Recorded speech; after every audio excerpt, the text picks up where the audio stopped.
Ach ja, raus aus dem Schrein und direkt wieder rein ins idyllische Dorf Kakariko. Zumindest scheint es so. Oh, ist es eine ältere Dame? Guten Tag. Man versteckt sich, aber ich finde sie. Entschuldigung, ich dachte du... Ist ja auch egal, dass die alle irgendwie immer die gleiche Frisuren so haben müssen. So, oh, hier vorne. Ah, näher sieht man Schloss. Hi wohl auch sehr gut. Ach du Scheibenkleister. Die Verheerung Ganon. Tja, schön sieht es ihm noch nicht aus. Was er für eine Aussicht hat. Echt krass.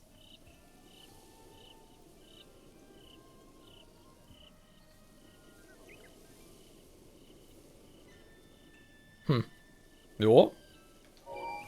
Kann sich sehen lassen. Da soll ich irgendwo ein bisschen umgucken. Eigentlich der Abenteuerdrang, der ist schon da. Nee. Nee, ich muss zuerst dieser alten Weise Impa, um dann darüber ein bisschen mehr über Ganon und die ganze Hintergrundgeschichte und so weiter und so fort zu erfahren. Oder hoffe zumindest. Kakariko. Ja, sieht doch sehr freundlich und sehr idyllisch hier aus.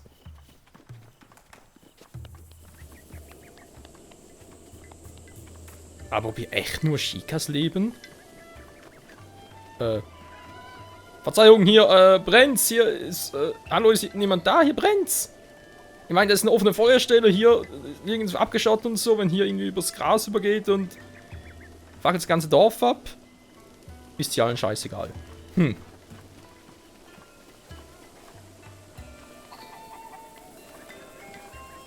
Okay. Sieht alles sehr interessant aus. Richtig friedlich.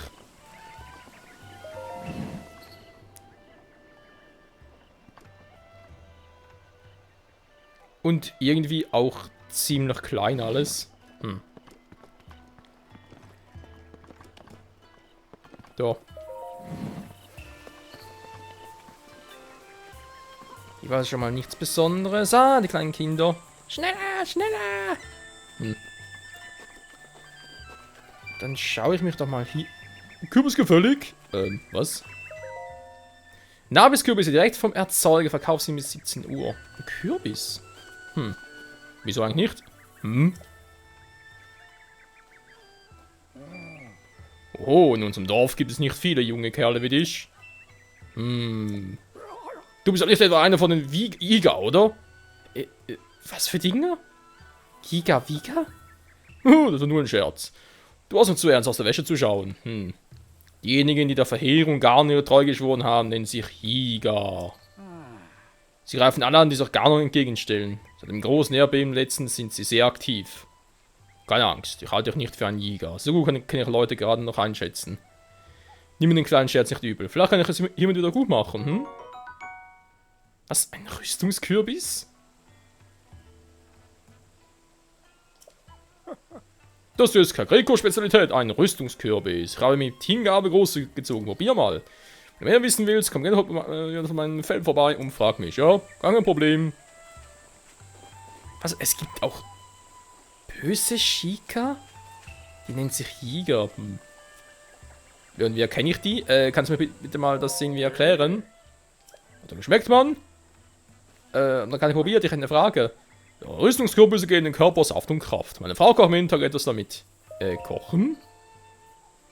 Dann Abwehr stärken. Je mehr Rüstungskürbisse du in dein Gericht gibst, desto besser. Probier es einfach mal aus.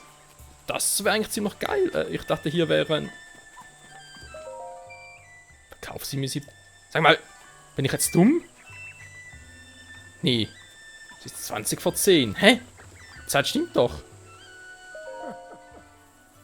Ah, das ist so ein Laden.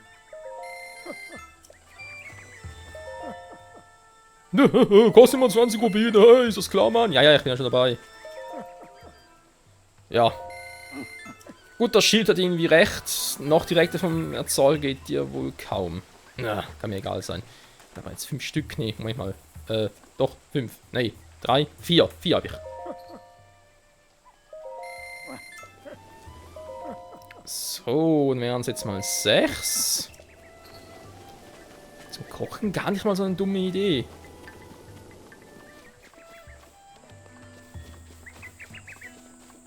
Die Jäger. Ja, danke für die Warnung, aber ich weiß immer noch nicht, wie die Typen aussehen. Oh je, oh je. Guten Tag? Ist hier nie jemand in den Häusern drin? Offenbar nicht. Ein Dorf voller Shika. Hier gibt's Kleider. Die Boutique, 2 Früchtchen, heißt willkommen, besuchen Sie. Uhui, du gefällst mir, genau mein Typ. Verzeihung, ich fühle mich geschmeichelt, aber momentan keine Zeit dafür. Dann trägst du auch noch einen Shika-Stein am Gürtel. Moment mal. Ein Shika-Stein? Schreit doch nicht alles so herum, Mensch. Das ist doch so ein tolles Ding, das nur ganz wichtige Leute haben, oder? Verstehst du eigentlich viel von dem ganzen Zeug, aber du bist irgendwer ganz Wichtiges, oder? Es steht zwar noch raus. Eine Boutique für neue Klamotten. Gespannt. Willkommen in der Boutique. 2 Früchtchen. Der Ninja-Anzug dort ist der Rennen der Saison. Damit kannst du absolut lautes fortbewegen. Ein Muss, wenn der regelmäßig angeht, hä? Da ist die Schutzwirkung nicht besonders hoch. Klitzekleiner Nachteil. Ah, ja. Also. Ich sehe schon hier eine. Ja, Hylia-Hose. Dankeschön, die habe ich bereits. Oder, warte mal. Was habe ich über eine Hylia-Hose? Ist es irgendwie. Ne, ist schon eine Hylia-Hose. Ich habe zwar schon den Winterwams, der gibt ja auch ordentlich. Ja, ganz schlecht. Was ist denn das hier? Eine Hylia-Kapuze. Windwetter und Sonnenbrand. Klingt auch nicht schlecht. Was haben wir hier? Ninja-Maske. Geheimmission sieht aber total bescheuert aus. Ninja-Anzug wird immer teurer. Stolze Preise, meine Dame. So steht's im Trend. Klacko? Was ist denn Klacko? Klacko steht natürlich für Klarikal-Lektion. Ich stehe voll und ganz in jedem eines meiner Meisterstücke. Jeder von der ganz besonderen Eigenschaften. Am besten du siehst dir alle mal an. Und sonst noch was, kannst du mal alles fragen. Ja, hast du einen Mann? Wenn nicht, würde es mich nicht wundern. Kann ein bisschen Kohle gebrauchen. Mal 2 davon weg. Ja, du kannst gut rechnen. Respekt. Nopal. Mal einen davon los. So, aber wieder ordentlich Kohle. Nee, ist sonst eigentlich gar nicht mal so schlecht, was ich bisher so habe. Feuerstein wird ein bisschen zu viel, aber kann ich immer gut gebrauchen. Steinsalz zum Würzen.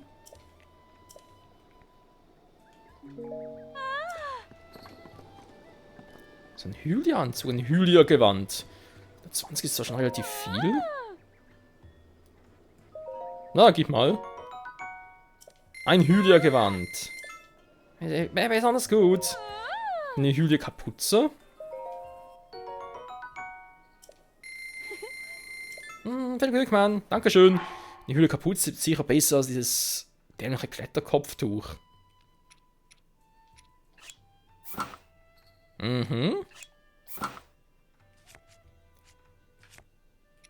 Ja, so kann er mich gar nicht mal schlecht sehen lassen, besonders wegen diesen Jäger oder diesen Typen, die da eben noch abtrünnige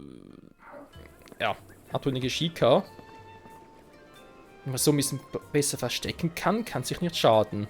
Jo, stimmt doch recht gut. Entschuldigung, ich möchte gerne noch ein bisschen Klamotten verkaufen, weil die alten Dinge brauche ich jetzt sicher nicht mehr. Alte Hose kann weg. Ja, ist halt alt, ist schon klar, dass nicht... ja. Altes Hemd, jo.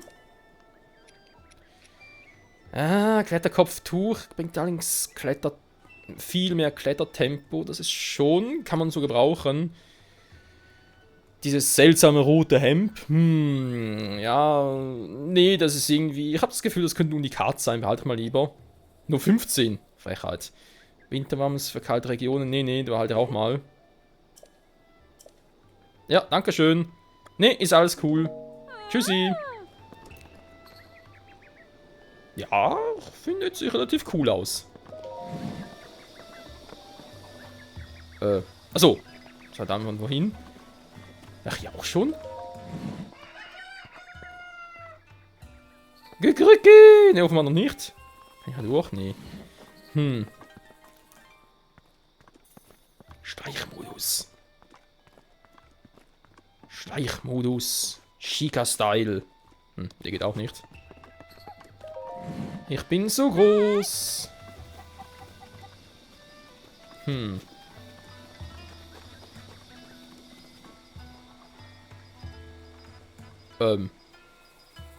Bieten nicht an, gerade wir kommen in Frieden. Wo geht's denn hier noch lang gemäß Karte?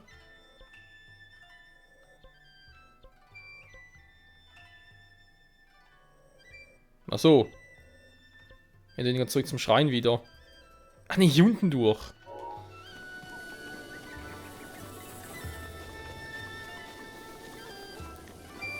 Wenn ich schon mal hier bin.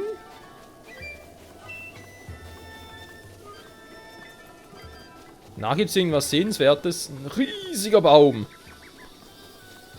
Ich glaube, den Holzen könnte ein bisschen länger dauern.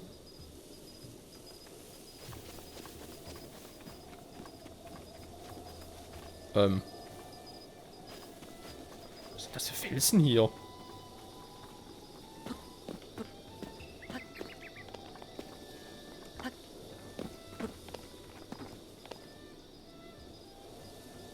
Die sehen so seltsam aus. Würde mich nicht wundern, wenn hier wieder irgendwo so ein Krog wäre.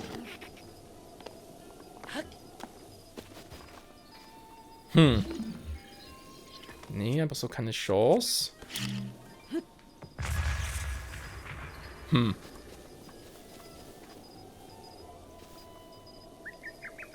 Also, wenn hier ein Krog ist, dann verschlechtert sich ziemlich noch gut.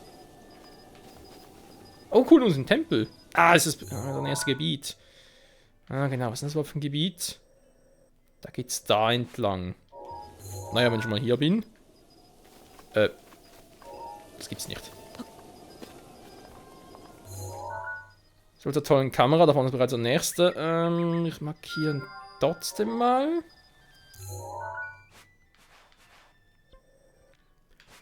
So, die markiert hier wäre den noch. Ja, ja, immer mehr Schreine, sehr geil.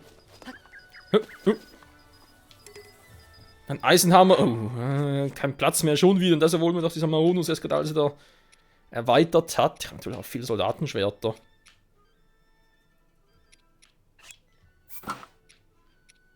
Behalte ich halt doch mal, man weiß ja nie.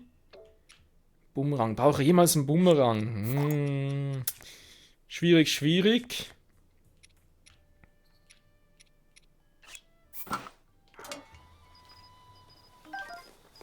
So.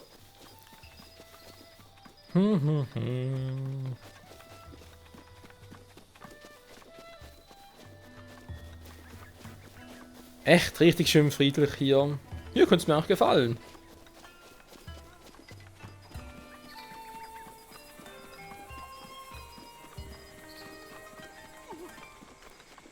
Wer muss mal gern und weg. Ja, ist gut hier. Ich bin in Frieden unterwegs. Verzeihung. Verzeihung, weißt du ebenfalls? Mein Herz schlägt für die Malerei, musst du wissen. An der Suche nach schönen Landschaften reise ich durch die Welt. Wir haben gehört, dass sich in diesem Dorf eine Quelle an großer Fee befinden soll. Angeblich ist diese Quelle nicht nur ein Angewein, sondern vielleicht auch geheimnisvolle Kräfte. Mehr wollen die anderen mir aber nicht verraten.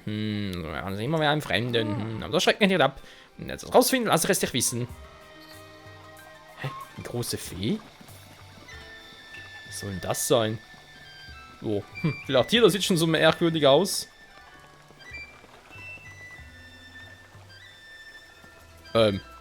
Ist das...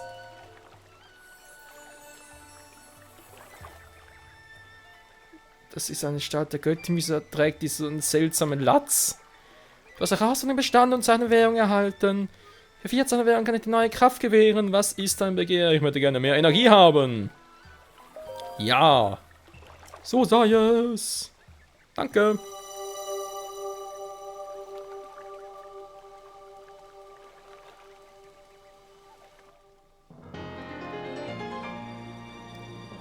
Und mehr Energie. Bring den Frieden heim wohl zurück, ich bitte dich. Ja, und ich bitte mal die Schicke, dass sie diesen dämlichen Latz entfernen sollen. Das sieht so bescheuert aus.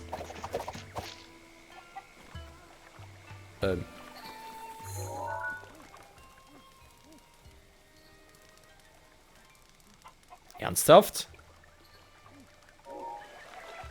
Nicht sehr gut getroffen, Alter.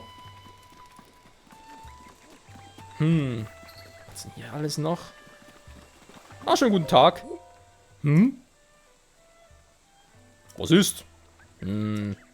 Sag mal.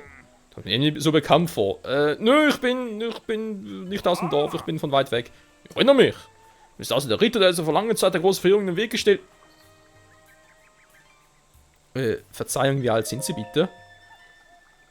Jo! Wie bitte? Du meinst zuerst dieser Ritter? Jo. Jo! Die jungen Leute sagen, machen wirklich alberne Scherze. Wenn dieser Ritter wärst, müsstest du doch das heilige Bandschwert besitzen. Der große Ritter schmiedete ein Schwert aus einer Spurtkarotte. Er ist fast ausschließlich Spurtkarotten, um seinen Körper zu stellen. Er trank mir voll über Spurtkarottentee. Das wird zumindest mein Großvater immer erzählt. Das ist ja auch eine Witz und isst fleißig Spurtkarotten, damit du so stark wie der große Ritter wirst. Spurtkarottentee? Pfui, Teil, wie das schon klingt. Mir willst du, kaufst du das selber. Ja, danke schön. Das heilige Bandschwert habe ich schon öfters mal gehört. Macht das echt einen großen Helden aus? Milos Pflaumengarten, betreten verboten. Okay, wie kann ich da rein? Pflaumenbäume überdauern geduldig den Winter, um dann im Frühling als allererstes zu blühen. Als Symbole von Beharrlichkeit und Fruchtbarkeit pflegen wir Schika-Situation der Dorf behüten. Diese Pflaumenbäume haben immer am Tag meiner Geburt gepflanzt, aber haben sie mit besonderer Bedeutung für mich. Nach den Tagen passiert, damit ihnen nichts zustößt. Okay, am Tag ihrer Geburt, das heißt für mich, dass...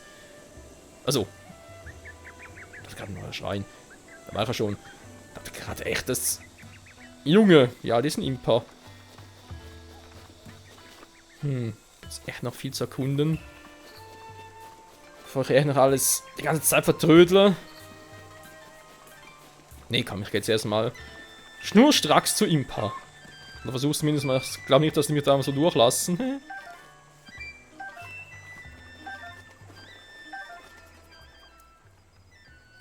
Wer bist du? Das ist Impas Anwesen.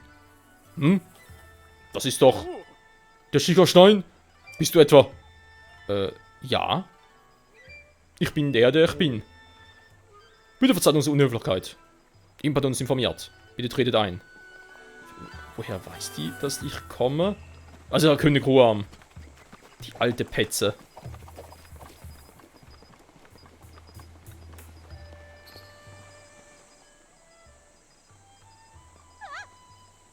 Ein Mann! Wieso bin ich nackt? Oh? Der Schickerstein. Der, von dem Großmutter immer spricht. Ich hab's echt vergessen, ehrlich. Ich bin nur etwas nervös. Ich heiße Papaya. Was ist Papaya? Nee, Paya. Wo endlich ist es draußen? Man sollte meinen, dass er in der Lage wäre, meinen eigenen Namen zu sagen. Hey, tut mir leid, sonst hat der Kleinwart mir meine Großmutter von euch erzählt. Bitte geht hinein, meine Großmutter wartet schon lange auf euch. Bin langsam ein bisschen peinlich berührt. Ich bin hier offenbar eine große Berühmtheit. Ich hoffe nur, ich werde mich nicht irgendwie blamieren. Also kann ein bisschen was kassieren. Rein da.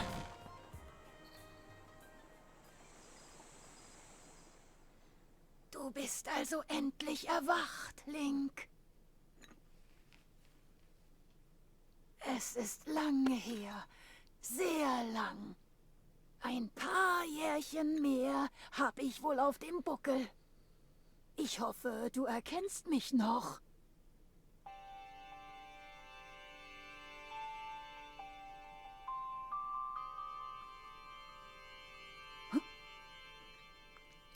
Was ist? Du siehst mich ja an, als hättest du mich noch nie zuvor gesehen. Also, wenn ich ehrlich sein soll, es hat ein bisschen was für sich. Ich bin es, Impa. Erinnerst du dich nicht einmal mehr an meinen Namen? Das heißt wohl Du hast tatsächlich dein Gedächtnis verloren? Nun, vielleicht ist es in gewisser Weise besser so. Link, tritt näher.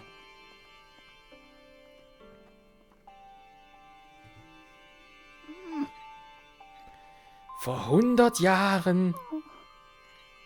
Ja, vor 100 Jahren, als das Königreich Hyrule unterging. Du standest an der Schwelle zum Tod.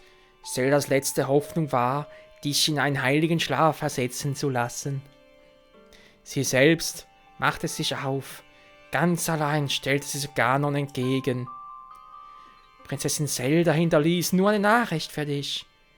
Seitdem warte ich geduldig hier auf den Tag, an dem ich ihre Nachricht endlich an dich weitergeben kann.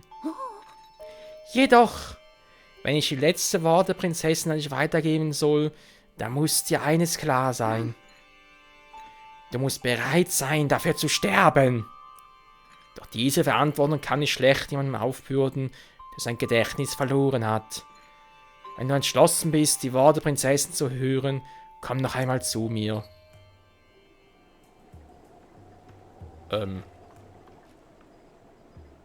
Also, ich meine, ich bin jetzt den ganzen Weg hergekommen, ich habe keinen Schimmer, was die letzten 100 Jahre abging. Und jetzt erzählst du mir, ich soll erst wieder zu dir kommen, ich bin mir sicher... Ist mal plötzlich dunkel geworden hier. Schlechtes Omen. Ich bereit bin zu sterben für diese Antwort. Puh. Da verlangt ihr aber einiges von mir.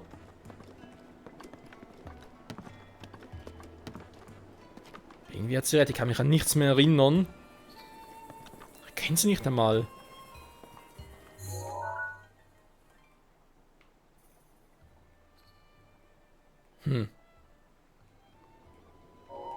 Bild von der Landschaft mit den Wächtern. Warum hat sie ja so etwas... ja, also, ist gut, ich gehe wieder. Ich überleg's mir.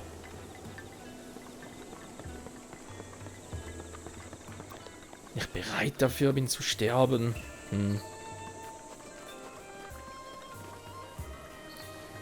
Was wäre die Konsequenz daraus?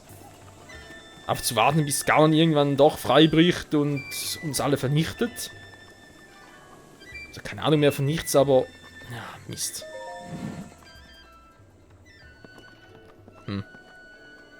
Hier schlafen auch alle. Bist du, ein Gast? Du hast mich erschreckt. Also, normales Bett 20 Rubine, Luxusbett 40 Rubine, glaube ich. Nee, danke. Aber es ist hier so gemütlich. Ja, das ist im Lagerfeuer auch. Bin ich bereit dafür zu sterben? Ich würde doch gerne nachher ein bisschen was... Topfdeckel.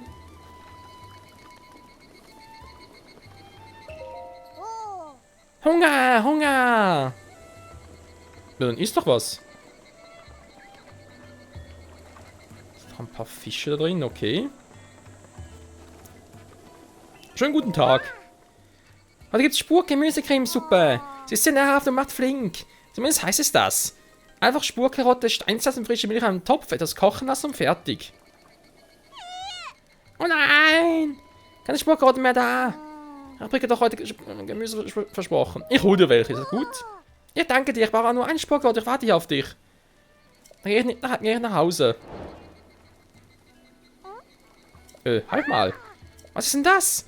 Ihre Spurkarotten? Jo, hier, ich habe eine für dich. Eine Spurkarotte. Danke, vielen, vielen Dank. Jetzt kann ich für Prico kochen.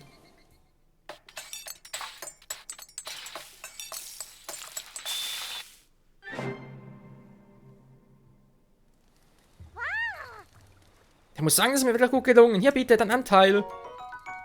Oh, vielen Dank. Köcheln.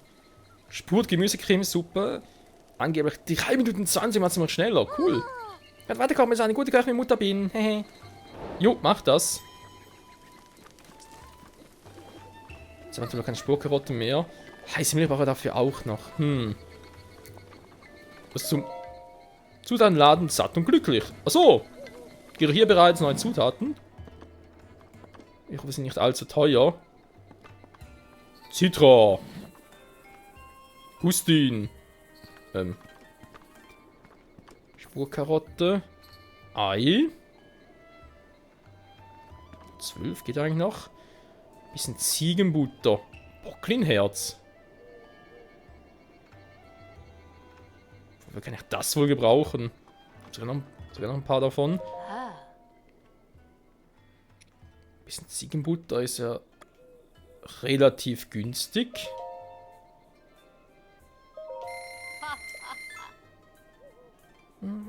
Das wäre etwas anderes, ja. Okay, bin schon dabei. Ein paar Eier können eigentlich auch nicht schaden. Noch nicht mal 4. Können wir dann auf 41 Rubine, das ist gut. Jo. Ja, mein Mann wird sich auch freuen. Dein Mann freut sich, weil ich seine Eier kaufe? Okay.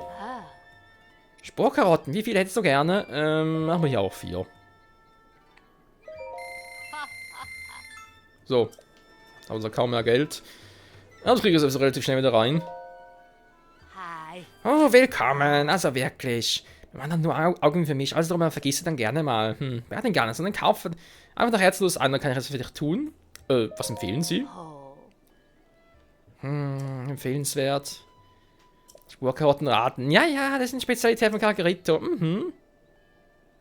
Die Rüstungskürbisse. Meine anderen Kürbisse sehen sich nicht so gut, tja. Dann müsstest du direkt bei Nabel im Feld nachfragen, ja?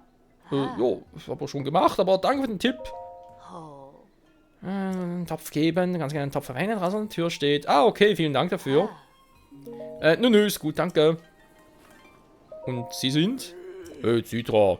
Wir sind auch müde, wir nehmen die Kunden sich anständig. Es ist auch nicht kalt, hast schon genug gegessen. Ein kleines Kind, aber keine Sorgen, nichts zu machen, hey. Vor allem spricht das so, als wäre Ihr Vater. Das war der Zutatenladen. Was ist denn das hier? Der Kesseköcher. Klingt zwar recht uninteressant. Und bin ich auch schon ein bisschen müde. Da reingehen, ich habe keinen Bock drauf. Am besten, ich lege mich hier ein bisschen hin. Und entscheide dann, ob ich mich morgen früh zu Impa begebe und bereit bin, mein Leben zu riskieren. Oh Mann.